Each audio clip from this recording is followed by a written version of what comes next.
When I was 1, I had a big monster. And now I don't. I had a brain tumor.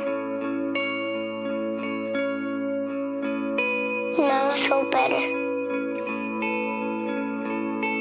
It has been 7 years since cancer. I don't have it anymore. Well, Alex was in treatment for a long time, basically as long as she could remember, her whole life. And she met a lot of other children who were in the same fight as her. Alex came up with the idea to have a lemonade stand when she was in the hospital. Liz said, Alex, what do you want to buy with this money? And she said, oh, I don't want to keep it. I want to give it to the doctors so they can come up with new treatments.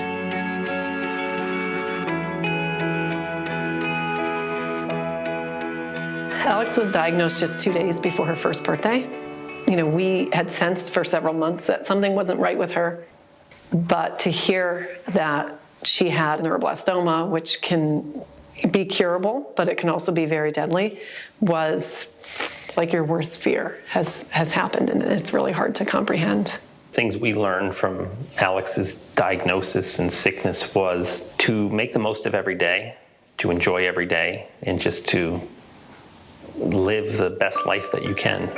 I thought it was adorable that she would think she was going to have a lemonade stand and raise enough money to really make an impact for other kids. And it was winter, and we lived in Connecticut, but she kept asking us for months after she got out of the hospital about setting up a lemonade stand.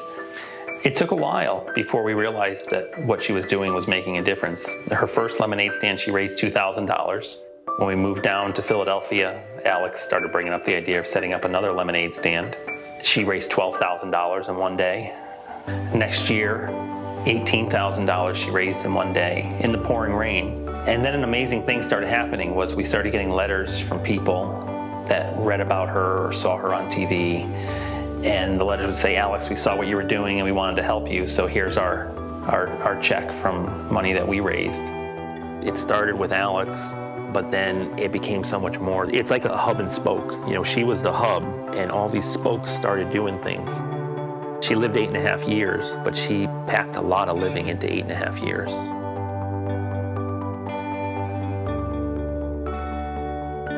After Alex died, she had just raised $1 million. That was her goal.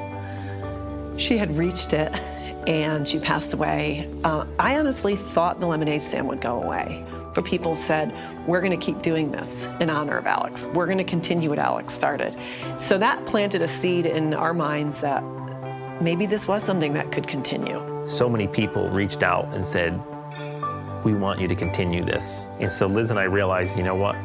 We have to continue what Alex started because we have an opportunity to help a lot of kids. And at the end of the day, I think that was her plan. She knew that she could help a lot of kids.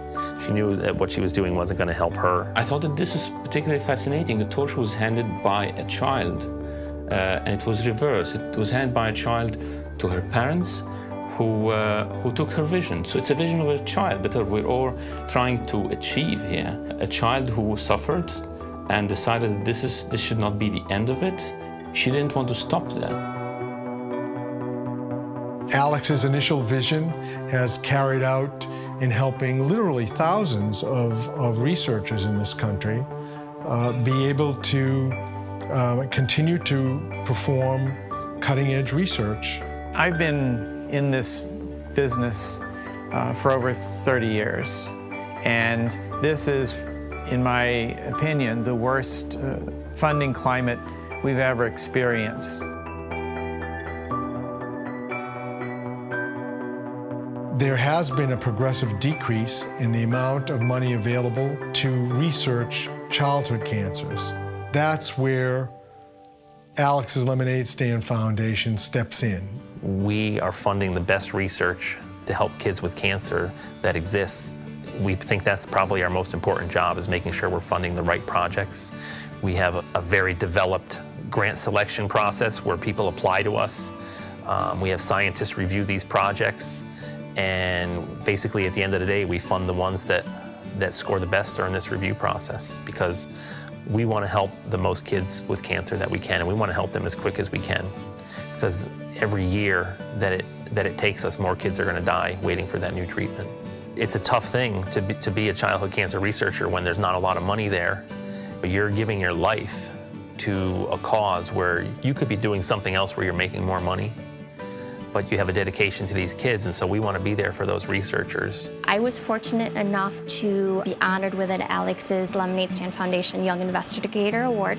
It provided me 2 years of protected time to really get my project off the ground, to make further findings in my field, and also start to publish what are now seminal papers in the field as well.